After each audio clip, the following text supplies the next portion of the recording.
It is a beautiful day for a wingy. What's going on, guys? Happy Saturday to you. We are here for kind of an interesting podcast this week because normally we go through a whole week's worth of wrestling news, wrestling results, and whatnot. But this past Wednesday, after Dynamite, we were here to review Beach Blast and we tributed Sabu. So in terms of what we saw on Dynamite this past week, the Samoa Joe, John Moxley cage match, and the setup for Anarchy in the Arena, plus the everything else we saw on Dynamite and the death of Sabu, we covered on Wednesday. So that was going to eat up a lot of time on this week's podcast. So today, what we're going to do, obviously, is review last night's Smackdown, which I got to say was pretty good. I enjoyed last night's Smackdown. These 3-hour Smackdowns have been pretty brutal to sit through, but last night was pretty solid. It was like one of Steve Austin's cats. It was a solid-ass SmackDown. Not a great SmackDown, not a top 5 SmackDown of all time, nothing like that, but a solid SmackDown.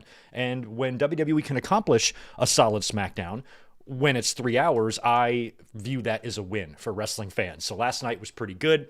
That tag team match between Fraxium and DIY was absolutely off the charts. And the main event delivered. Tiffany Stratton successfully defending her championship over Nia Jax. Nia Jax, her face just exploding when Tiffany drop-kicked that chair into her face. It was like when you look at the replay, when she got hit in the face with that chair, that blood appeared on her face instantly. It didn't take a second to start flowing. The blood was basically like, hi, I'm here now. And what a shot. Posted in a picture on Instagram of the gash on her head. Probably required some stitches. Pretty fun match, and Nia tough as nails, and her run continues to impress since coming back to the WWE. So last night was a solid SmackDown. That made me happy, so we're going to talk about that. We're also going to look at what the Saturday night's main event card looks like, as we had 2 additional matches added this week, and we are going to go into a lot of other WWE news as it relates to Money in the Bank possibilities. We had some qualifiers last night, plus we've got Night of Champions coming up, Saturday night's main event as well. We're going to talk a little bit about CM Punk and his latest comments on Saudi Arabia that he made on his Instagram live post about an hour after I had said on our podcast on Wednesday that we need to hear an explanation or a response from Punk regarding those blood money covered dick comments from years ago directed at The Miz, and how he's going to spin that if he's going to be, not forced, but, strongly encouraged to work one of these Saudi shows. And if he's going to change his tune on that, what's he going to say? How is he going to try to make himself not look like a hypocrite? He didn't really give us much here, just one sentence, but we'll talk about that. A lot of other wrestling news tidbits to get into. We're going to talk about Hulk Hogan's latest play to acquire the Hooters intellectual property. Oh, brother, literally. We've got some independent news on some released NXT talent. Liv Morgan is done filming her movie. Kathy Kelly has landed a new movie role. Matt Cardona had some interesting things to say on Chris Van Vliet this week. Also, Ted DiBiase Jr. is in a world of shit. We're going to go through what he's looking at, staring down the barrel of a nearly 50-year prison sentence, which is just nuts. We've got some news on Billy Jack Haynes as well. We're going to talk about AEW's plans for Anarchy in the Arena and the setup we saw on Wednesday. We're going to talk about the competitors that are likely to compete in this match at Double or Nothing in just a week. We're also going to mention a little bit of news on Jim Ross. We're going to talk about the Queen of the Ring movie and anything else you guys want to get to in the chat. Just let us know this afternoon and we'll get to it. Unfortunately, I've had a very busy week and that is continuing today. So we got about 90 minutes to wrap this one up, and then I got to head to work again before being off for 4 days. So luckily tomorrow we are going to be back for our classic Sunday night watch-alongs, and I have decided which show we're going to do. I put up a post on YouTube this week in the community tab asking you guys just to help me pick a show, and with all of the suggestions that I got, the one that stuck out the most was Judgment Day 2000. We've watched just about all of the Judgment Days, but I've stayed away from 2000 because it has the Iron Man match on it, and that's going to take up the majority of the pay-per-view. So we watched WrestleMania 12 this year for WrestleMania season, and I was postponing and putting off doing that one for the same reason. So we might as well knock out the big Triple H and The Rock Iron Man match. I did review this show several years ago, but we've never done a watch-along of it. So we are going to be here tomorrow night to watch Judgment Day 2000. The link is already up on the channel, so join us tomorrow night for that. Also, we will probably be here. Yeah, we'll be here We'll be here Monday night after Raw. I'm not going to do a watch along of Raw, but we'll jump up here online after the show goes off the air. We'll do a quick review of it, and we'll discuss any more things we need to discuss. And that's kind of what's on the schedule here for the next couple of days. So thanks again for being here. Appreciate it. Good to see everybody here in the chat. I'll do some quick shout outs, and then we will start jumping into some wrestling news. Also, if you do me a favor, smash that thumbs up button. You guys know that the super chats are open, memberships are open as well, and all the links to all of your goodies that you might need is in the description below. Let's do some quick hellos here, see if there's any super chats to get to, and then we will be getting down to business. Max, at this point, you're fully a supporter of Nia Jax. I actually hate that she wasn't on Mania this year. Yeah, me too. Nia Jax, Sheamus, those are two names that I would have really liked to see on the show this year. It's kind of a shame that they weren't. Ajax Johnson, yo, congrats on the new job. Happy to have an income again so I can remain part of the family. Dude, you're a part of the family whether or not there's a little icon next to your name. Don't even worry about it. Whether you're a member or not, you're a member of our family. Or a channel member, I should say. You are in the family. William Cullen, good to see you. Tatanani, Jay Lambo's here. We got Cape Verdien 34. We've got Rodrigo. Jake, the original tribal chief, is here. Matt Karcher, what up? Yo, Karcher. We got Gilbert Arbalo, JC Mateo. Yeah, we're going to be talking about JC Mateo. I saw that name. I was like, JC Mateo, isn't that football player that faked having a girlfriend and then faked the fake girlfriend's death? But that's Manti Teo, something like that. It's crazy. It's almost, this is the way WWE thinks. I swear to God, they looked at Jeff Cobb and said, his name isn't ethnic enough. That's exactly what they did. You know it. But we'll talk about JC Mateo here in just a minute. And I personally don't have a problem with the name change. This is not a name change that bothers me. Some bother me, some don't. I don't really understand how the whole thing works. I don't understand how some people keep their names and some people don't. I don't get any of that. But luckily with Cobb, this name change isn't one that's going to keep me up at night. You know what I mean? So I'm fine with it, really, at the end of the day. We got Damian Drain in the house as well. Good to see Ryan Dempsey and Colin Wright chiming in with a $5 drop. Thanks, man. Ted DiBiase says, where's that judge? He was trying to fuck on me. Oh, my God. What a mess. That kid's going to jail, y'all. He is going to jail. I mean, I shouldn't say jail. He's going to prison. He ain't getting out of this. We're going to talk about that later on. David Brown, good to see you. T85 as well. Isaac, Sonic Plays. Surge is here. So is the new one. We got Red Raven Rucker, Ben Espinoza, Michael Kumo. Cody Ray is here as well. And anybody else saying hello, chiming into the chat, thank you for being here. Hello, welcome. Let's rock. All right, first thing I want to talk about is Sabu. Now, Sabu, of course, passed away on May 11th, this past Mother's Day. In kind of a shocking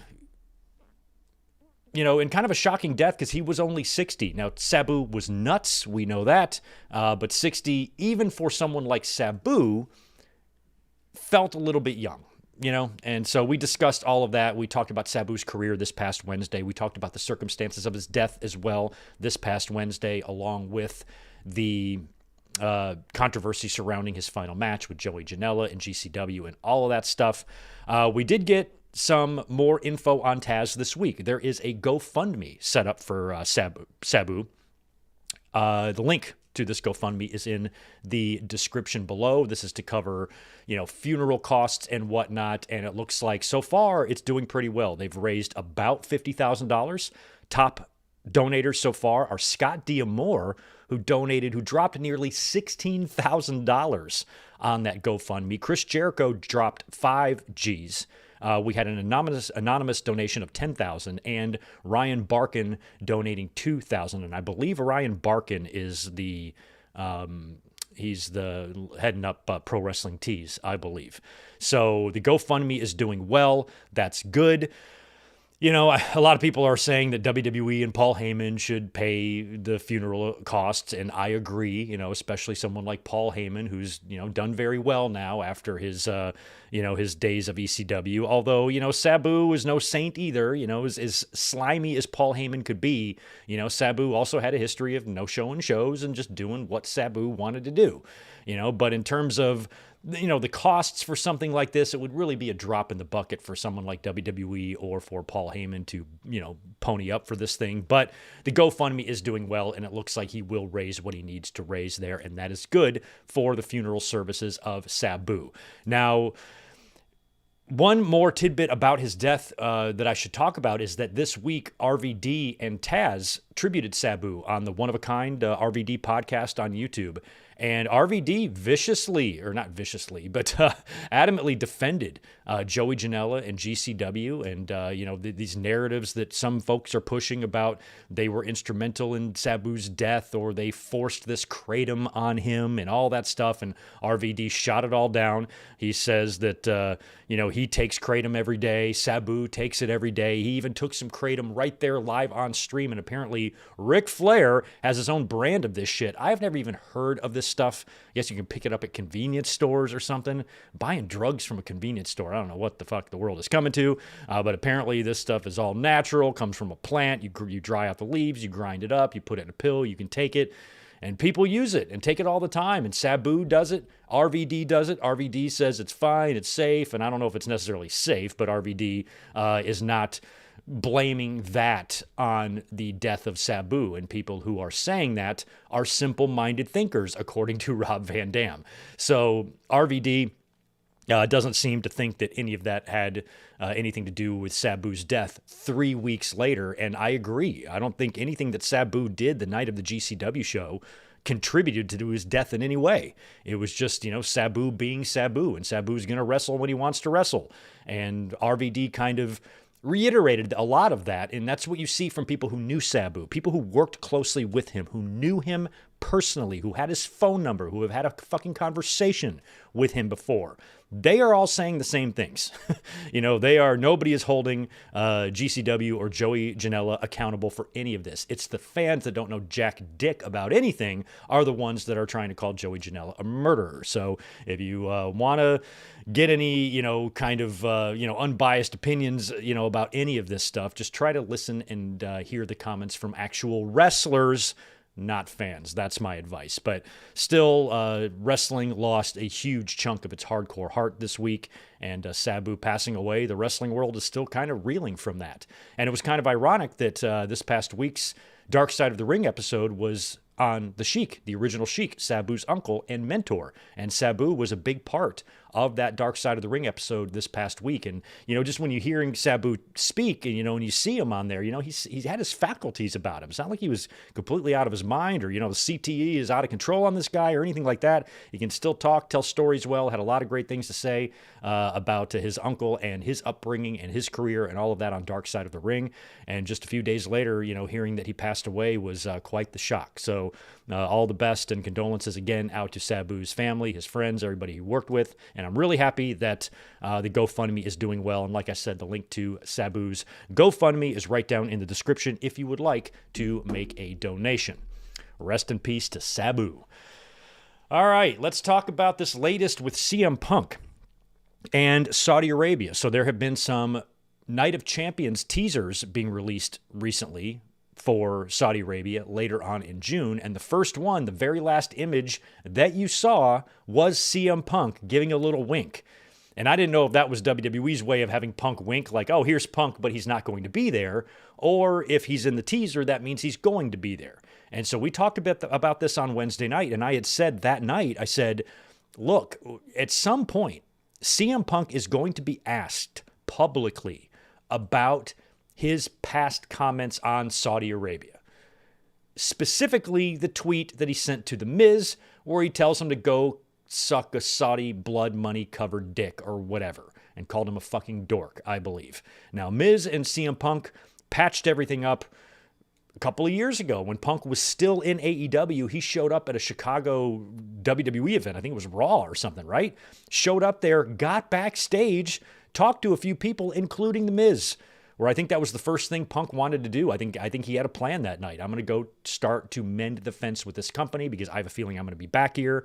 And one of the first things I need to do is patch things up with The Miz. So they patched things up, all good there. But on the internet, nothing is ever truly deleted. And that tweet lives on forever.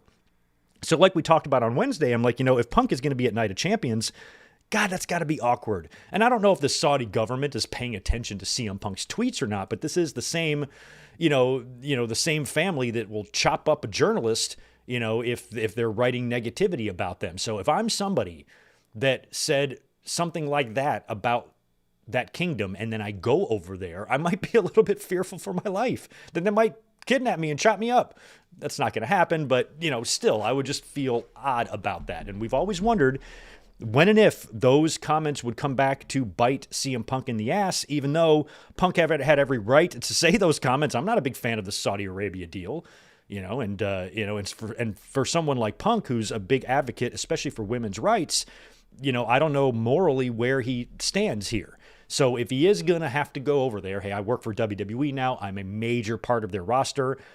It's my job to be there, regardless of what I've said in the past. If that's going to be his stance now, somebody at some point is going to ask him. And not even an hour later, I'm done with the stream. I'm sitting right here, and I have people tagging me in this CM Punk Instagram live post where I guess he's on the treadmill. He's just answering questions. And somebody asked him about Saudi Arabia. They said something like, why do you hate Saudi Arabia? And Punk simply said, I don't hate Saudi Arabia. I've never been to Saudi Arabia. Basically, I've never been there, so how can I hate it? That was basically his response. So that's a start. That's really not much, but at least that's something to where he's saying, okay, I don't hate Saudi Arabia.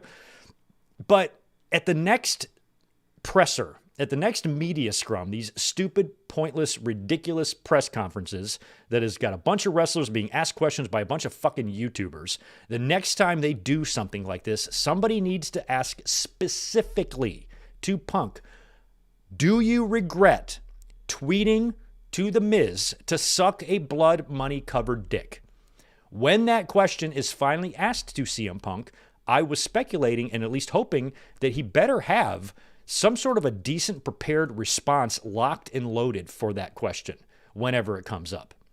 At some point, it's got to. Otherwise, everybody's a bunch of pussies. Bring it up. I want to know how Punk is going to explain his change in stance, or what he's going to be able to say, or how diplomatic he's going to try to be to not make himself look like a hypocrite. And full disclosure, I'm 100% on CM Punk's side. I don't like that that relationship either. But I'm not the one that tweeted that stuff out, and I'm not the one working for WWE. If I was, I'd probably have to have some explaining to do as well. It took us a while. Those first few Crown Jewels, we were very turned off by them. The first couple of them, we turned into charity streams for women's charities and stuff because it was just so gross, But then that was just when it was the glorified house show versions of Crown Jewel. Now they're putting actual pay-per-views. They've been doing title changes over there for the past 5 or so years, and they've been making these events, big events. And so now that Sami Zayn, he's been over there, it feels like that's kind of changed the perception a little bit. So CM Punk was probably going to be the next on the list. But, with everything that he said before, I'm curious, how, what he's going to say or what his explanation is, for this changing. It's just like, telling MJF to go main event night 4 of a buy one, get one free extravaganza when he main evented night 1 of an extravaganza. It's the same type of shit. So now, all this talking, is now he's now over there. Now he's going to have to backpedal and walk back some of this stuff. And it's just weird, but it might not even be necessary. CM Punk might not be going to Night of Champions because in the latest teaser, he's been replaced with Seth Rollins. So the Punk image we saw at the end is now Seth. So we don't know if Punk is going to be there or not. Maybe WWE feels, these pay-per-views are only 5 matches and shit. He doesn't need to go, So if I'm WWE, I might just keep him away from there until you have a show over there where look, you got to be at this one. If Punk is champion, if Punk was champion right now, he couldn't miss Night of Champions, So, and if Punk, wins Money in the Bank or, anything like that happens at Money in the Bank, or he wins the title at Money in the Bank, he might have to be at Night of Champions. So that just depends. But it feels like if Punk isn't going to be champion, I feel like you could probably hold him off from this year's Night of Champions. Why send him over there just to send him over there? Send him over there if you have to. There's really no way around it. Look, dude, we got a Saudi show. It's a big one. You got to defend the title, or you got to challenge for the title, or whatever. If he doesn't need to be there, I say don't send him. So he may or may not be going to Saudi this time, but at some point before his WWE deal is done, I'd be surprised if Punk never gets over there because, as fucked up as the government and the royal family and all that shit is over there, there's a lot of young audience members there, and there's a lot of kids, and there's a lot of, young people that love WWE, get it, and deserve to have a chance to see it. And So as grossed out as I am about the whole WWE Saudi Arabia relationship, at least there are innocent kids in the audience that are benefiting from this, and they are getting to see things that they otherwise wouldn't get to see in person. We're spoiled here in the States. We're spoiled in the UK, and some parts of the world that get to regularly see WWE. And now that Saudi Arabia has been able to have WWE regularly for the same amount of years, I mean, at least it makes me happy for the kids there. The crowd always seems to enjoy themselves, regardless of how fucked up the relationship is. So we will keep our eye on the CM Punk and Saudi Arabia stuff, and if not, we see him at Night of Champions. Here's a fun story. I might not have even brought this up if we had a normal podcast today, but since we had some extra space to fill, let's talk about Hulk Hogan and Real American Beer apparently going to make a play for the Hooters intellectual property. So Hooters is bankrupt. Apparently they filed bankruptcy. I didn't even know about that. And Business Insider is reporting that Hulk Hogan's Real American Beer plans to submit a bid to acquire the intellectual property of Hooters. Now, this doesn't mean that Hulk Hogan is going to own all the restaurants. You're not going to walk into your local Hooters and see Hulk Hogan at the hostess stand with a menu ready to seat you. That's not what this means. It just means that he's going to own the brand. He's going to him, and I guess in Real American Beer, they are going to own the brand. They will then license that name back to the restaurants under the new deal. So the deal would still need approval from whoever's overseeing the bankruptcy, and supposedly will be an all-cash offer. So if this deal goes through and it actually happens, and now Hulk Hogan owns the Hooters brand, Jesus Christ, it's going to become another one of them conservative hangout places. Yeah, let's go see them titties, man. Make sure you bring a gun and I don't know, whatever else. So Hogan being in control of the Hooters brand, God, I don't even know. But it's kind of an interesting story. So I'm surprised how much money they have? How much beer is Real American Beer selling? Like, what the fuck? You got enough money to buy Hooters? But hey, in bankruptcy, you can probably get it for a good deal. And that brand, I think, that logo is always going to be recognizable. I've seen Hooters shirts, on dudes, for the past, 30 years. I've only been to Hooters one time. One time I went to Hooters, and it's a story, and it's not safe for YouTube. I cannot tell that story here. maybe in a members only stream at 3 a.m. in the morning. Maybe I can tell that story, but it ain't going to be on the Saturday podcast. But my one and only Hooters experience was a very good one, but not one I can share. So we'll see if Hogan becomes the latest Hooters girl. I don't know. I don't really care about the Hooters brand in general, so I don't know why I'm uncomfortable with this idea. But just seeing Hogan on Fox News wearing Hooters bandanas and stuff, I can't. Back in the 1970s, me and Vince McMahon Sr., we developed this idea for this restaurant where girls would be wearing tank tops and they had to have big tits. He'll probably just take credit for the whole idea of Hooters one of these days, like the lion sack of shit he is. So yeah, Hulk Hogan might be owning Hooters one day, or Hulk Hogan and Real American Beer. I guess it's Hogan's Real American Beer, not Hogan himself, but he's involved. I should clarify that. All right, what else? Here's some interesting little news. Elena Black, formerly Cora Jade in NXT, was one of the names released in this latest batch of releases after WrestleMania. She's booked for Atomic Legacy Wrestling on July 27th in Daytona Beach, Florida, to take on Izzy Martinez. Not Izzy Martinez, Izzy Moreno. I think Izzy Martinez is the Hogan and Bischoff guy. Izzy Moreno. Izzy Moreno is the little Izzy. It just still blows my mind because, I'm older, so time flows very fast for me. So I will always look at Izzy and see a child, and this girl is in the ring now. She's now a legal adult and she's wrestling and doing all this stuff. It's just wild to me. So I saw that graphic and I'm like, why is Cora Jade going to be beating up a little girl? She's not a little girl anymore. She's grown up. So anyway, Izzy Moreno, Cora Jade, July 27th in Daytona Beach. One of these days we should be able to get an Izzy and Bayley match. I kind of hope we get that. If anybody hasn't taken a look at Bayley's latest workout Instagram, looks like she's preparing for a comeback. A very sweaty one. Check it out. Apparently, Liv Morgan is done filming that movie in Japan, and according to Mike Johnson, She crushed her performance and blew everyone away. So this will probably lead to more opportunities for Liv. Now that she's done, she should be back on TV very soon, imminently, at any moment. Speaking of movies, Kathy Kelly, the lovely Kathy Kelly. We love Kathy Kelly. We are Kathy Kelly stans. This whole YouTube channel may one day turn into a Kathy Kelly stan channel, and I'm sure most of you would be fine with that. She has also landed a movie role. We don't know what it is. She posted a picture on her social media standing in front of a trailer with something covering up whatever name was on the door or whatever the name of the movie is. So she has landed some sort of a movie role. Could be as much as a cameo or a big part. We don't even know, but all the best to Kathy. And apparently, we've heard in the last several weeks that she has been working out at the PC and has been in the ring a little bit. And there are plans to possibly turn her into a manager. So a lot of people have brought up, why Kathy Kelly is getting to expand and they didn't let Samantha Irvin do the same thing. I don't know. I don't have the answer to that. Only WWE knows that. We don't, but I'm a big Samantha Irvin and Ricochet fan, especially with what Ricochet is doing in AEW right now. And even though neither one of them follow me, I think they monitor my tweets because I've gotten likes from both, several times in the last couple of weeks. And the Bollywood boys are like that too. They're always on me. I'm like, I like them. Good. Thanks for following me for whatever reason.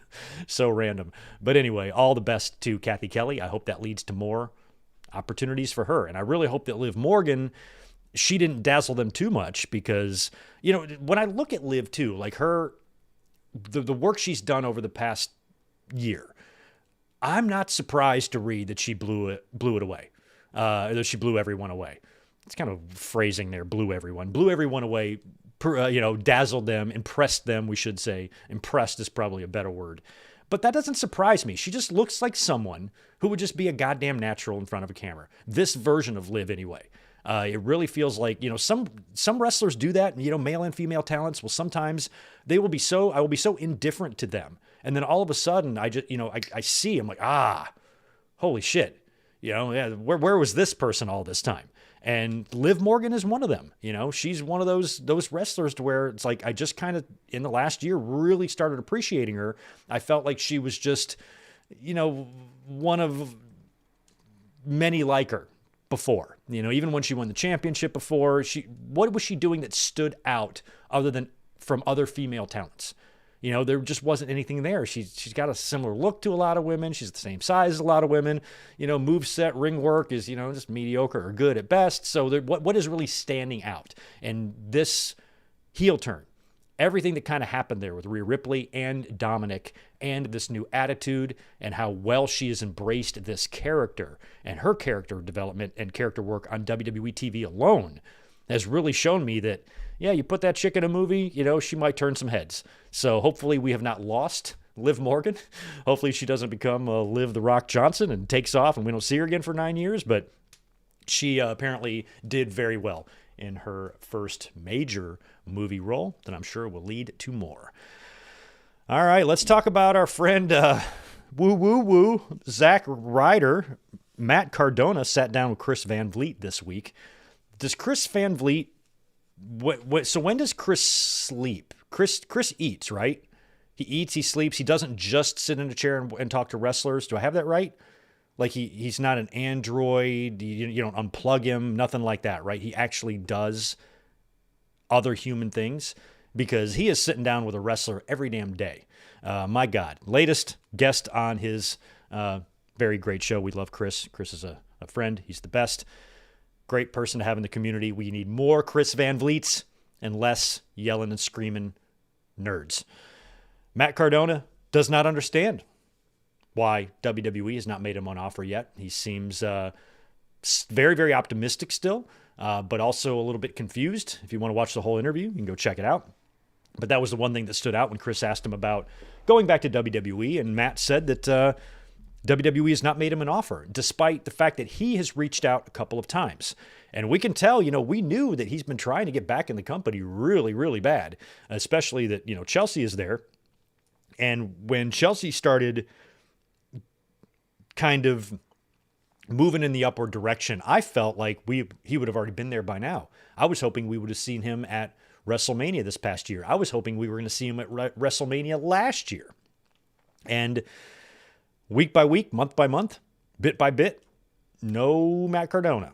So despite what he's done, trying to make a name for himself, on the independents, keep working, get his name out there, stay relevant. That's the type of things that wrestlers do to get back into the company. And it's worked for a lot of other guys to go out, get released, go out, make a name for yourself, get some fans behind you, create some buzz, that type of thing.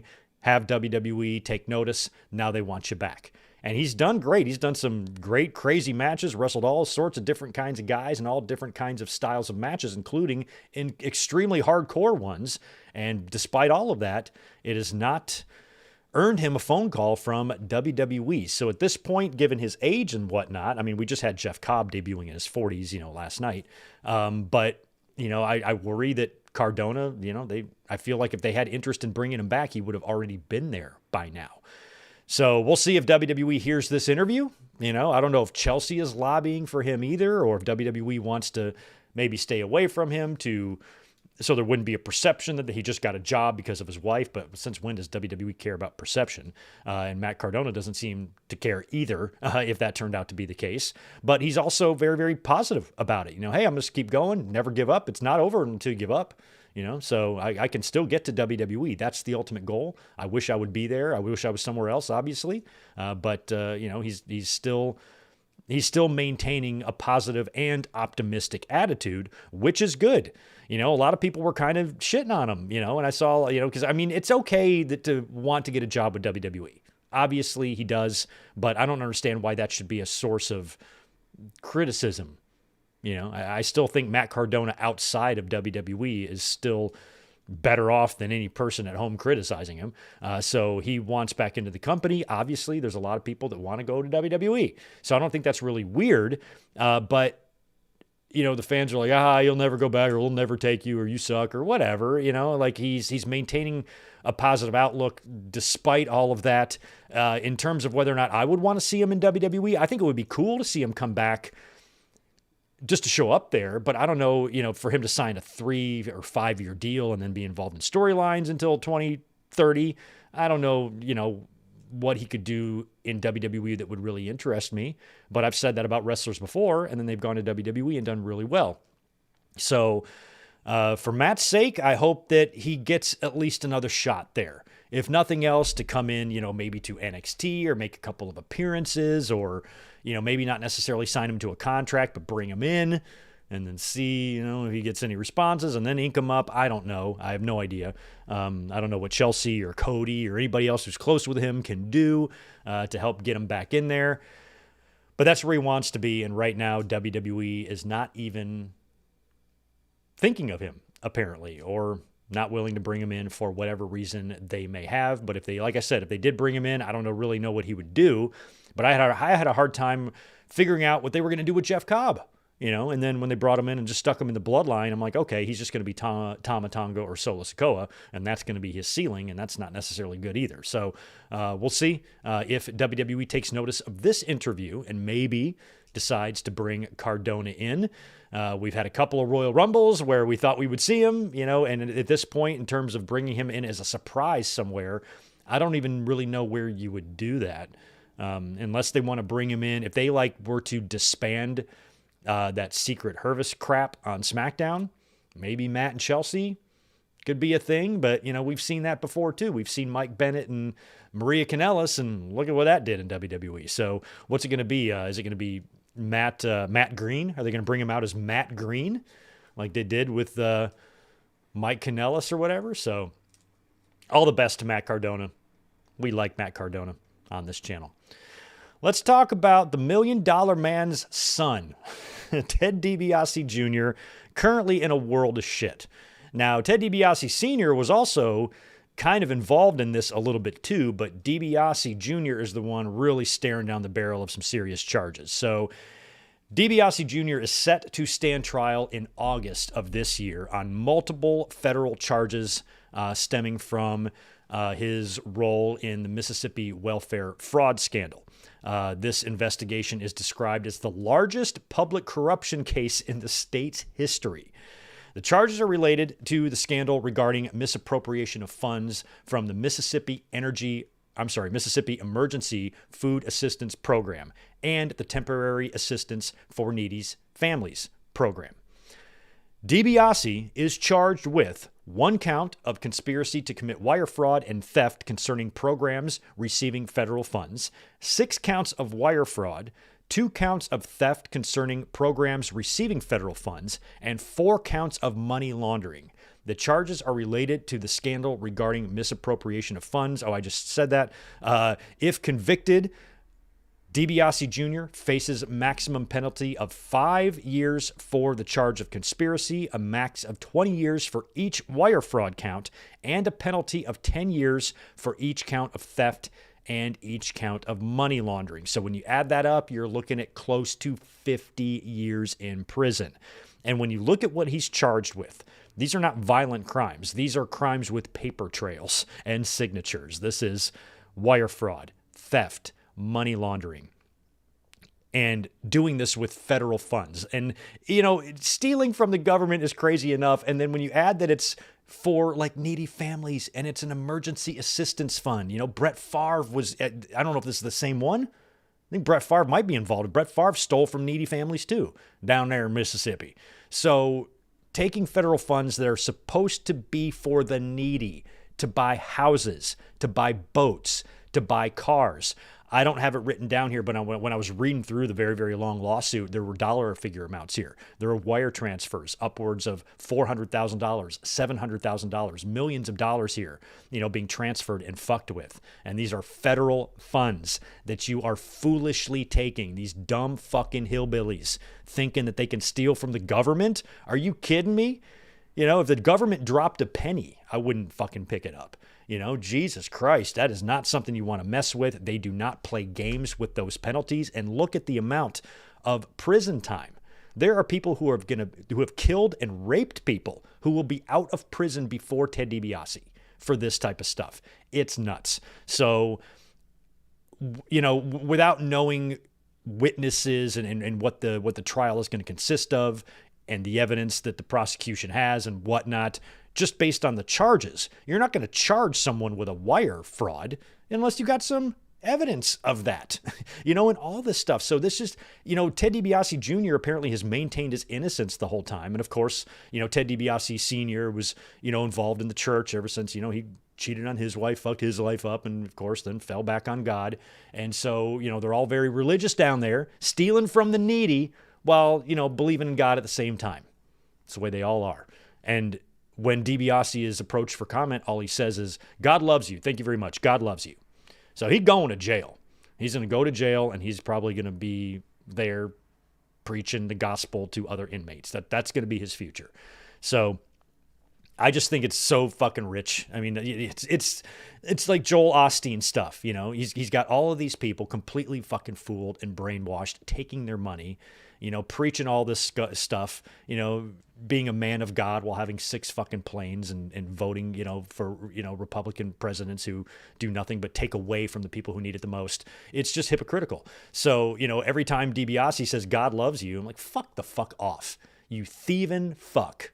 Now if this trial takes place in August and DiBiase Jr. is acquitted of all charges, this was a big misunderstanding, and he had nothing at all to do with this, I will be the first one here to apologize to Ted DiBiase Jr. for insulting him. But that's not going to happen. You don't get charged with this shit unless you did it. So I don't know what kind of miracle he's going to hope for here in any sort of trial. If it's going to go to trial, that means, he's not taking a plea deal. He's actually going to try to prove his innocence, but I just don't know how you're going to be able to do that. How are you going to be able to cast doubt when there are documents with your signature that's going to be shown to hopefully an educated jury?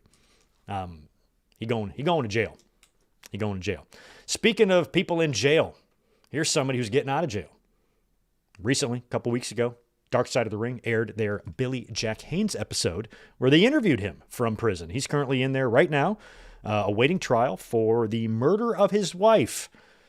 Apparently, this was some sort of sick-ass mercy killing. She was 85 years old, dementia, and he shot her. And he's been in prison the whole time. He's absolutely out of his fucking mind.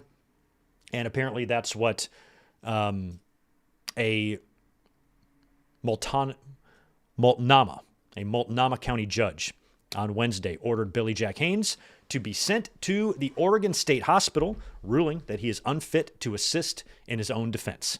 Haynes was arrested and charged in February of 2024 with a domestic violence murder of his 85-year-old wife. He is charged with second-degree murder and unlawful use of a weapon.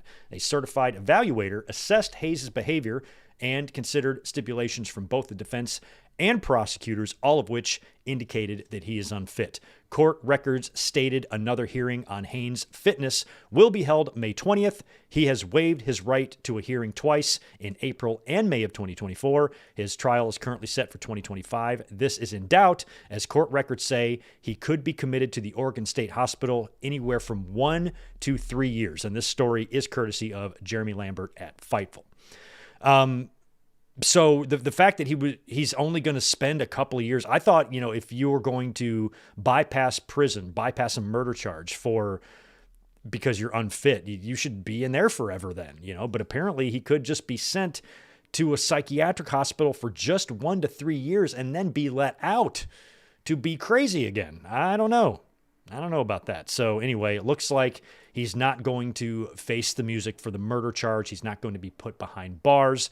They're going to be taking care of him at a psychiatric hospital, which makes sense. He definitely is crazy. He is absolutely out of his mind. And they talked a lot about that on Dark Side of the Ring, how, this is just a lot of shit comes out of his mouth and you don't know what's true and what's not. But I don't know if it was, I believe that he is legitimately unfit and he is legitimately not right in the head.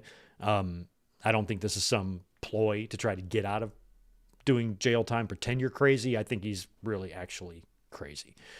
Okay, here's something fun. A couple of gnarly stories. We can bounce back with a fun one. We watched Dynamite together this past Wednesday at the end of Dynamite, at the end of the cage match that saw Gabe Kidd showing up and helping Jon Moxley win. Swerve Strickland, among others, would be running out there in the end, and Swerve on the mic was the one that proposed the Anarchy in the Arena match. But there were a lot of people out there, and we weren't really sure who was going to be in the Anarchy in the Arena match. It was going to be all of the Elite and all of the Death Riders against, Joe and Swerve, and we just didn't know. 4-on-4, 5-on-5, 10-on-10, whatever.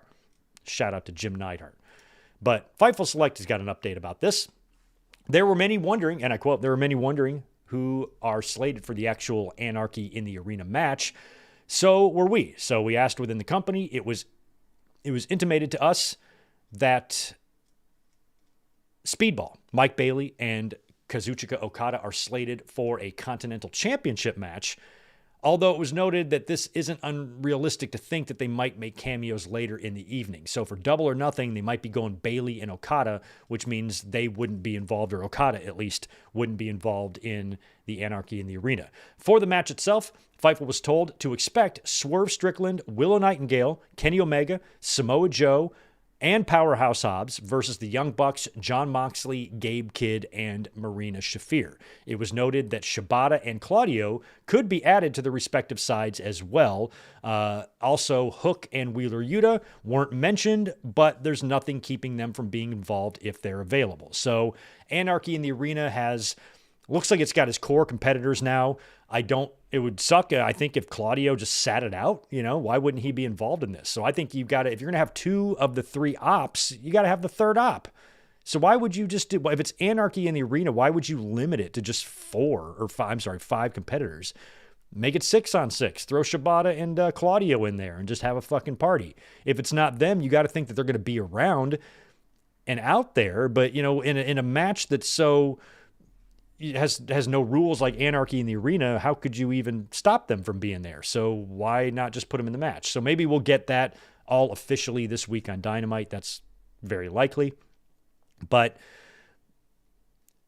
the women being involved, I thought was important. We talked about that on Wednesday, and it does look like Willow and Marina will be in there.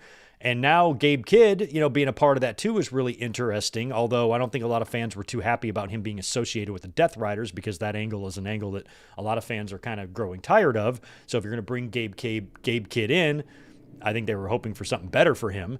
But another interesting thought is Hook. We brought up Hook the past couple of weeks. Do we think that when Hook comes back, they could use this as a reason to turn him heel or turn on the ops or something like that? So maybe if the Elite and the Death Riders win Anarchy in the Arena, it's due to Hook turning heel. It's very possible. Very possible. We'll see. But anyway, that's how Anarchy in the Arena is looking so far. Apparently, the movie, the Queen of the Ring movie, tweeted out today, a couple hours ago. Just a video of the trailer of their movie. And in the tweet, it said, the movie WWE doesn't want you to see. When they were asked what they meant by that, they responded by saying, you should ask them why they tried to, and I quote, you should ask them why they tried to block us from running TV ads during Raw, why they asked us to sponsor their events. We agreed to the financial deal. Then they pulled out last minute. This is just a glimpse into the sabotaging behavior. Perhaps we will expand on the intel. So apparently WWE was thinking about doing business here. Maybe it's just because of the association with, some of the AEW wrestlers, in this too, that they just don't want to be a part of it because that's just the way WWE fucking thinks. So typical WWE stuff here, but who needs WWE? I still haven't seen the movie, or is it out? I don't know if I haven't seen it or if I intend on seeing it. I will see it at some point, whenever that may be. But apparently WWE kind of pulled out of some sort of deal with them, and that kind of sucks. And finally, before we get into Smackdown, I want us all to keep Jim Ross in your thoughts. He tweeted out yesterday that he has been diagnosed with colon cancer. Surgery is being scheduled in the next week or two, and he says he appreciates our concern and support. So Jim Ross, over the past, it feels like 10 years, has just had health issue after health issue after health issue. His foot looked like a fucking eggplant for a little while there. He's had skin issues. He's had other bouts with cancer, I think. And he still turns up on Dynamite sometimes, doing his job. And Jim Ross is going to be the voice in a lot of our wrestling heads and hearts, beyond his passing and stuff. When you're an old man and you're thinking back to wrestling in the good old days, you're going to hear his voice in your head. And it's just sad to see him get older and older and less capable of doing his job and, even at this point getting to his job. So I don't know when the next time we're going to see Jim Ross behind an AEW announce desk. I think we got to be reaching here close to the end here for Jim Ross in terms of him just exiting the wrestling landscape altogether and focusing on his health and the remainder of his life. But all the best to JR. Colon cancer is no good. I had somebody that I knew that just died of colon cancer unexpectedly at age 38 with a 4-year-old daughter. It's my boss's son. It's horrible. So I am actually this week getting a procedure done that checks for that. It's not pretty, but I had my own cancer scare here just, this past January, and I've been dealing with my, disorder, and I still have one more test to do, and it's going to be to check for that. So all the best to Jim Ross. That's a grim diagnosis, but we've kind of seen Jim Ross deal with this before, and he continues to kick and continues to go. So all the best to good old JR and his latest health issues. It's kind of a bummer. All right, let's get into Smackdown now. Talk about last night's show, and then we will be getting out of here. Before we do that, though, let me just hit this chat real quick. I think I got a super chat or two in here to knock out. We've got Mike Witt. I'm sorry, let me go all the way back to the beginning. Oh, there we go. I missed a few. Let's do super chats. Then we will do Smackdown. First one, our boy, Ryan Adams. Thank you for the 5. WWE booked the Eastern Conference Finals almost 10 months ago. Also, Lions-Vikings on Christmas. That's right. Okay, so what's the Eastern Conference Finals? I saw New York put away Boston. What's the other one? Is it Pacers? Is it going to be Pacers and Knicks? Is that what it is? Also, Lions and Vikings on Christmas. That is really great, Ryan. I'm going to be tweeting that day, and I'm going to be tagging you.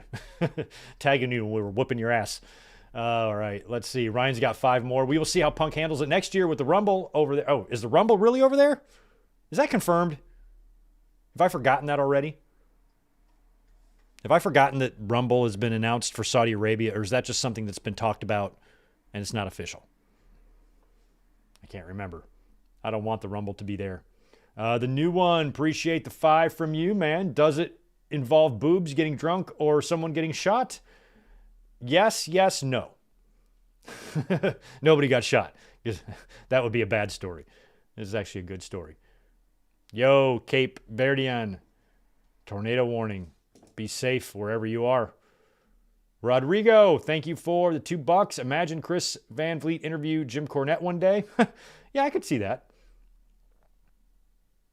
I'd watch it.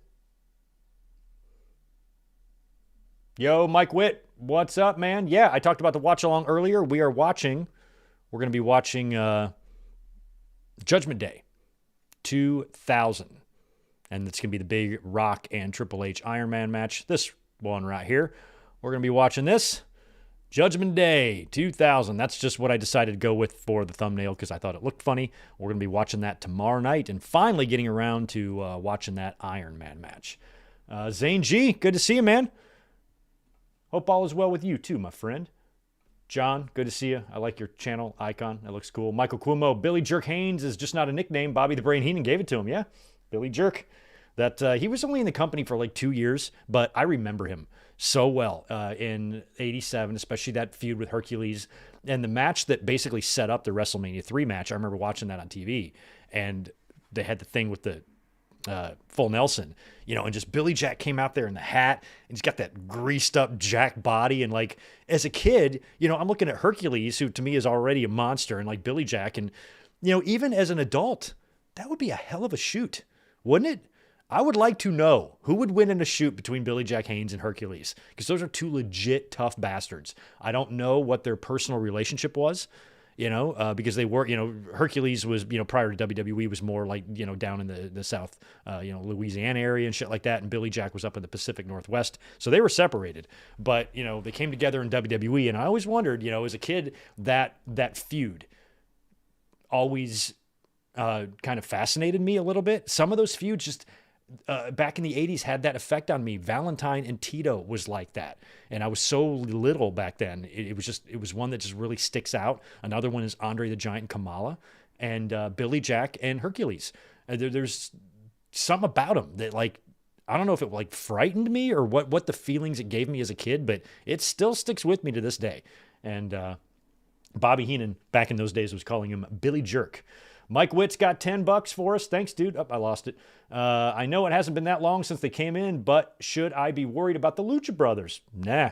Both of them have been losing a lot lately. I guess I just had more expectations for them. Oh, well. Well, if they're going to be coming into I feel like they came into WWE and both got plugged into the Raw and SmackDown rosters to be featured weekly, and they're just losing at the same frequency everybody around them is, their level on the card. Penta, I think, is doing much better fitting in the WWE landscape than Phoenix is. I feel like Penta will have some success for sure because he's, marketable and whatnot. So I don't think it's really, I think Penta is better off right now. I think the reason he's losing lately is because he's in matches with Dominic, and Dominic's the champion, and Dominic's not going to be losing the title. Their plan was to put the title on Dominic. So, for Penta to not lose, that would mean he'd just have to be like off TV or just working random matches where he's beating people. They're getting him in the mix with people, with Judgment Day guys and things like that. So I'm not too worried about Penta. I'm not too worried about Phoenix either. He did drop his Money in the Bank qualifier last night, and a lot of people were, he deserved it. People are mad about Chelsea and him losing. And I'm like, this doesn't matter. It's fucking Money in the Bank qualifier. Enough of this who deserves it more shit. But I saw somebody all mad that called Alexa Bliss an old lady. I can't believe they put the old lady over. Chelsea's older than Alexa Bliss. So they're calling Alexa Bliss an old lady because she beat Chelsea and Chelsea deserves it more. And it's children. It's children. It's all children. But Phoenix, same thing. I should have won or whatever. But Phoenix is going to be on Worlds Collide. We know that. They're going to they're going to make him a part of that, Worlds Collide. Absolutely. In both shows, Money in the Bank and Worlds Collide. I think is it Intuit and Forum. So what are you going to do? Book him twice? So Phoenix kind of had to lose last night. That's not a big deal. Penta losing recently isn't scaring me too much because I think the fans like Penta. WWE's happy with Penta. Penta's gimmick, persona, and aura is fitting into WWE, I think, a little bit better than his brother right now. Plus, maybe they can move him around. Maybe he jumps to SmackDown or something like that. So I'm not too concerned about them yet. I didn't know what we expected them to do. Just Penta just being on TV, winning random matches every single week. Is he going to be world champion? No.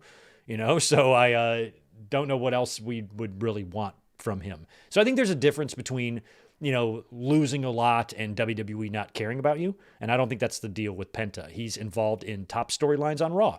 You got the world title, with Seth and Breaker and all that. And then the other kind of major angle going around is usually whatever is going on with the Judgment Day and Dominic and the Intercontinental Champion and Balor and whoever the baby faces they're going to be going up against are. And Penta is one of those. So I'd rather have Penta where he is than 2 notches below that, where he's fucking around with Tozawa and Otis every week. But he's winning, but that's still the level of the card he's on. So I'd rather have him where he's at. But I see what you're saying. At some point, the Lucha Brothers, they're probably going to come together. One of them's going to have to save the other from a beatdown. We're going to have some moment in the ring between them. And then maybe they can get into that tag division, which right now is way better over on Smackdown than it is on Raw. But I think WWE wants to see how it goes. They want to try them out of singles. And if things just aren't panning out for whatever reason, then your safety net is slap them together and just make them a tag team. So I think either way, Luchas are going to be fine in terms of, how they're featured on TV. Phoenix is a little dramatic. Maybe they want to see how Phoenix, they don't know much about Phoenix. They've never met him, so they got to come in, see how he does. Why are you going to push a guy who you don't really know yet based on his social media behavior? I'm not sure if I'm smashing over Phoenix until I work with him a little bit. See how he handles being told to go out there and lose. Is this inhumane treatment too? Just wait and just see how he, we don't know. He kind of behaved a little crazy on social media there before coming over here. And we want to make sure this, if we're going to put a guy on top or if we're going to have him win a lot or we're going to feature him, push him, whatever, that we are satisfied with the level of professionalism that he's putting forth. That's maybe my guess. I don't know. But I'm not worried about the Lucha Brothers too much yet. All right. Yeah, Knicks Pacers. Okay, thank you for that. God, what was the old... was it Knicks and Pacers? What's the old... They hate each other, right? I'm thinking of Boston and Pacers, too. I remember Chuck Person and Larry Bird used to go at it. And then, of course, the Reggie Miller days of Spike Lee and the thing. And so that would have been like Ewing, Charles Oakley, right? Who was it? Was it Artest and Oakley? Who didn't like each other with Oakley and the Pacers back in those days? But yeah, those were some gritty fucking games. So Knicks and Pacers back at it in the East. I remember those rivalries well from the 90s. Don't really know much about the current teams, but fun stuff. All right, let's get into last night's Smackdown. We opened with a Bloodline promo. Now, of course, we saw Jeff Cobb debut at Backlash, helping Jacob Fatu win and giving Jacob Fatu some help that he didn't ask for. So they're all out to the ring now, Solo and Jacob and Jeff Cobb, who Solo introduces as J.C. Mateo. And later on, I guess right after Cobb debuted, I think WWE filed a trademark for that. So that trademark's been, floating around out there, and it keeps the same initials, JC Jeff Cobb, but now calls him JC Mateo. So, of course, some fans are, all up in arms about this. There are some name changes that really bother me. You guys have heard me complain about them before. I have always been confused about, what goes into these decisions, why AJ Styles can come in as AJ Styles, why Julia can come in as Julia, why Punk can come in as Punk, but why Seth Rollins has to be Seth Rollins, or why Tyler Black can't be Tyler Black. He's got to be Seth Rollins or whatever, so same thing with, we got these NXT names, these Seth Rollins and these Roman Reigns and Alexa Bliss and, all these just names that I fucking hate. But that's it's always been that way. So with a lot of wrestlers, I've just talked about it so many times. I'm like, why does he get to have a name, but he doesn't? Ethan Page got to come in as Ethan Page, but Ricky Starks has to be Ricky Saints. So what's the rules here? And I think everything is really a case-by-case basis. Depends on the situation, depends on the deal, depends on what WWE wants, it depends on what the talent wants, and because they license their names, to WWE, they sign away their names to WWE, whatever name that is. And if it's the real name, I think they have to give WWE the rights to use the name while they're under contract and all that stuff. So maybe contractually how all that stuff is broken down. Maybe Jeff Cobb didn't want to do that. I don't want you guys to own Jeff Cobb. Just make me another name. Maybe that's the case. No idea. But when it comes to all of the name changes, and when I look at all the name changes in WWE that have driven me nuts, I can't even put JC Mateo in the top 50, man. I don't care. That's totally fine. Jeff Cobb, JC Mateo, whatever it is. I joked in the beginning of the show here. I think that WWE looked at Jeff Cobb and said, Jeff Cobb seems like the name of some corn-fed white boy in Green Bay, Wisconsin. We need a more ethnic name, and made him JC Mateo. I wouldn't be surprised at all, because that's exactly the type of mindset WWE would have on something like this. Well, he's brown. We got to make him a different last name. Like that totally. I can totally see those idiots thinking that way, and that's why they changed his name. But he's now going to be known as JC Mateo. He's now in with the Bloodline. Jacob does not like this. There's some tension there between Solo and Jacob. Solo even tried to get Jacob to say, I love you, Solo, which he did, but he didn't say it with the same energy that he used to. So there's just some dissension there. Then LA Knight comes in from the crowd, hops the barricade, grabs a hold of JC Mateo's leg and attacks him, and then runs away. So we're going to be getting a match between LA Knight and JC Mateo later on in the evening. We had our first Money in the Bank qualifier, triple threat here. It was Alexa Bliss taking on Michin and Chelsea Green. Alexa got the win here, put down, I believe, Chelsea with her locked and loaded finisher for the win. So Alexa is in Money in the Bank. And I'm going to fast forward just a second here to a couple of segments later. I'm going to go just a little bit out of order, because since we're talking about Alexa Bliss, I want to talk about something that I might like. So backstage later on, after Alexa wins, she's had a couple of segments with Charlotte Flair, right? So she approaches Charlotte Flair backstage and asks Charlotte if she thought about what they talked about, and Charlotte rejects Alexa and says, look, dude, we weren't even that close. And Alexa says that, when she first got into NXT, that Charlotte was nice to her. She took her under her wing, and she's always appreciated that. And Charlotte claims to not remember it. And then Julia comes into frame. Julia, who we just saw on Raw, in a tag team main event on Monday, and at the end of that appeared to kind of split from Roxanne Perez, as in their alliance was just a way to usher them into the main roster, and their situation is done. Turns out that's exactly the case, because Nick Aldis was there, comes right out of the door and says, oh, hey, ladies, I want to welcome Julia, the latest member of the Smackdown brand. So Julia's on Smackdown now, which is great. And since they're just doing that, since you're having general managers now coming out and saying, hey, so-and-so is on this brand, so-and-so is on this brand, you only need to do a little bit of work to really even out these rosters. We've been talking about a WWE draft and rumors of a draft coming up on the next couple of TVs to kind of, shuffle up the rosters a little bit, but you really only theoretically need to move a handful of people around. You don't need to just redo everything, redraft everybody, and most people just wind up landing on the same brand they're already on anyway. So instead of just doing all that, if you have these GMs showing up on TV, says this person is here now and this person is there now, that's all I need. I don't need the stupid draft. I don't need to go through the production of the draft, that stupid shit that they do. I'd almost rather have this. Now, of course, we see college football with this transfer portal stuff, and WWE's try to do what they just do a portal. They did a portal too. Everybody's got to do a portal now.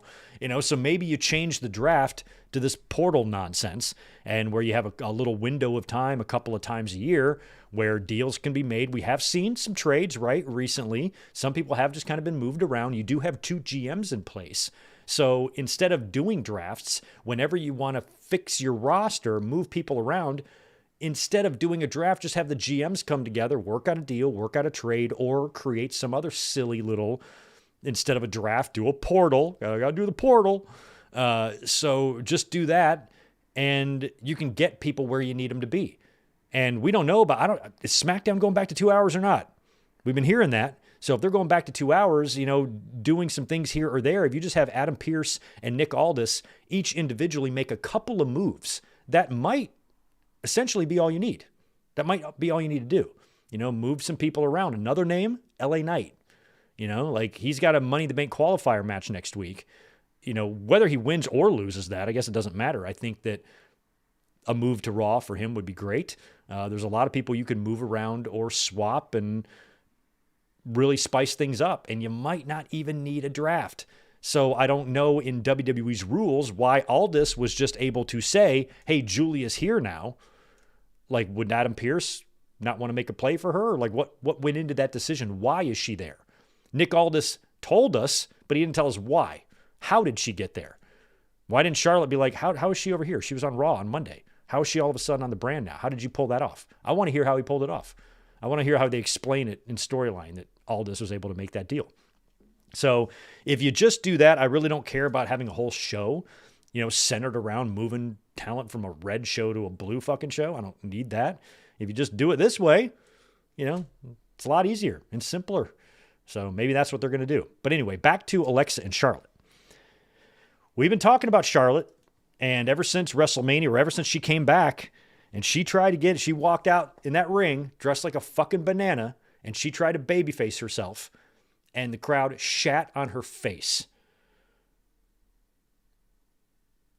I mean, and she sat there and she still went through it. The fans just don't like her. They've been booing the shit out of her ever since she came back. She's got a reputation about her. She's absolutely unrelatable in every way possible. And no matter what she does, the fans are just never going to cheer for her because Charlotte has never changed. Charlotte Flair, pretty much from the moment she came in up until now, when you take all of those heel and babyface runs and you mash them all together, it's the same goddamn woman. She has changed nothing. She has not evolved one single bit. I've always liked Charlotte and I've defended her for the most part. She's grown tiresome on me in the past couple of years. I just don't need her to see her win all the time. It's just, even I have my limits with that. I think a lot of fans are quick to jump on, somebody's being pushed too hard. You got people thinking Rhea Ripley's winning too much now, and so it's all starting there. So, you got that programmed portion of the audience that's just going to say that. So I always kind of reject that in principle. But as every year goes by, and it's just the same shit from Charlotte every time, and it seems like once somebody starts to get over, she's there to pour cold water on it. And it's just getting old. And so now even I'm kind of jumping on this bandwagon. I'm not a bandwagon jumper. I don't just go along with what everybody else says because that's what everybody else around me is doing. I'm not like that. I just reject that always. But Charlotte, man, she's really becoming an undesirable person to see. Different than Dominic Heat. She is literally like a channel changer. If I wasn't doing the podcast and I didn't have to write down the results of these shows, I would turn my TV off when Charlotte came on because I just don't need to see her, don't want to see her at all. And after her WrestleMania match, a lot of us were worried that she was going to beat Tiffany. And to WWE's credit, they didn't do that. Tiffany beat her. But Charlotte is now back on TV. And we were speculating after WrestleMania if, maybe we could see a change in Charlotte. If Charlotte really wants to get the fans by her side or get the fans to care about her again, she has got to change. She needs to do something. And another thing that she's never really had is a friend. She's never had somebody with her to maybe help with this. Did she have a brief little run-in with the sorority sisters or whatever they were? Wasn't there like a brief little faction she had there? But overall, she's never really been paired with anybody, and she's never been able to build a relationship with anybody else on screen that might show the fans a different side of Charlotte. And so I've been thinking about that. Maybe she just needs somebody to team up with her. She just needs somebody to form, a little alliance with on TV, to where it's just not Charlotte saying her Charlotte shit all the time. And in walks little Miss Bliss, who is still carrying around that doll. And she has been proposing maybe a friendship with Charlotte Flair. Right now, Charlotte is rejecting that. And whatever is going on here, I think I kind of like it. This might be exactly what Charlotte needs. Right now on TV, Charlotte is still Charlotte. There's nothing at all different about Charlotte. But look at how different Alexa Bliss is from the time that she started interacting with The Fiend. All it took was that one interaction with Bray Wyatt. Next thing you know, she's on TV with her hair all messed up. She's kind of looking a little bit funny. She's got like infected with the monster disease or something, So maybe we're going to see a big change in Charlotte Flair. I really hope this works. I hope they form some sort of alliance or a friendship that, obviously will probably develop into a feud. But Charlotte working with someone like Alexa, maybe even having an on-screen relationship with her, a friendship, an alliance or whatever, and Alexa Bliss can start showing Charlotte some of her weird things that she does and her odd personality, and just maybe bring out a different side of Charlotte, a side of Charlotte that we've never seen. Maybe Charlotte starts doing things that are just different than things we've seen Charlotte do. Anything like that I think would help Charlotte. And if she can make herself interesting, then I will care about her. I'm not just going to hate her for spite. If Charlotte can be interesting, then I will start to watch her and be entertained by what she does. I'm not just going to blindly hate her no matter what. Even if she starts doing something good, I'm not going to just still hate on her. I will appreciate and acknowledge that, hey, this is better. So I maybe I'm way, way, way too optimistic here, but I really like this idea that maybe Alexa, who's different, who's been involved in some very, very weird stuff, the type of stuff that Charlotte is just not involved with, she can be the one to bring out some sort of an evolution in Charlotte's character. Speaking of evolution, we might be getting that pay-per-view in a couple of months as well. So this little thing here, I don't think they're going to be doing it for no reason. I think maybe Charlotte as well.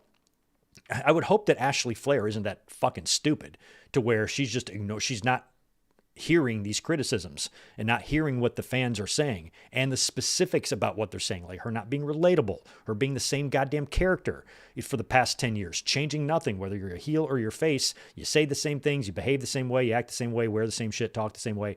Everything is the same, regardless of what Charlotte is doing. And as long as if she's hearing that criticism and saying, I should change this, then maybe that's what this all means. Maybe this is her saying, going to Triple H, put me in some weird angle. Get me in some stuff that the Charlotte character isn't used to being a part of. And having me being associated with a creepy little weirdo like Alexa Bliss might be just what Charlotte needs. So let's hope this whole thing turns out to be something good.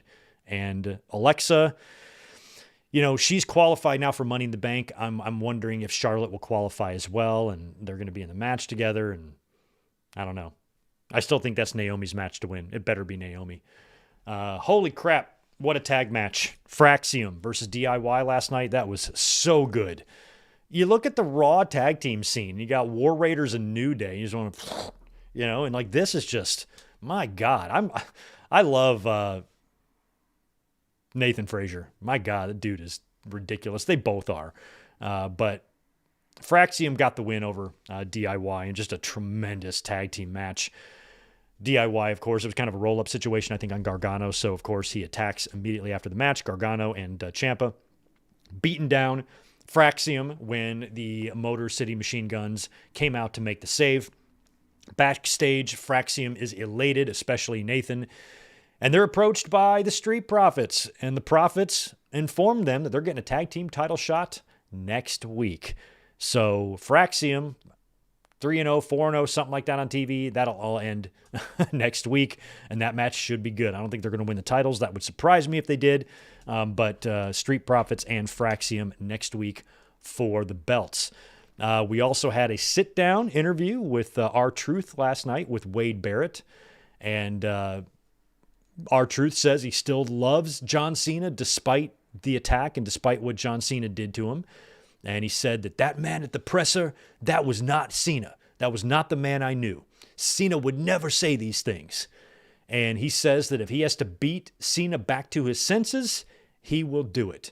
And he goes, I already spoke to Nick Aldis, and we've got a match at Saturday night's main event. So it's not going to be for the championship. It's going to be a non-title match, Cena versus R-Truth.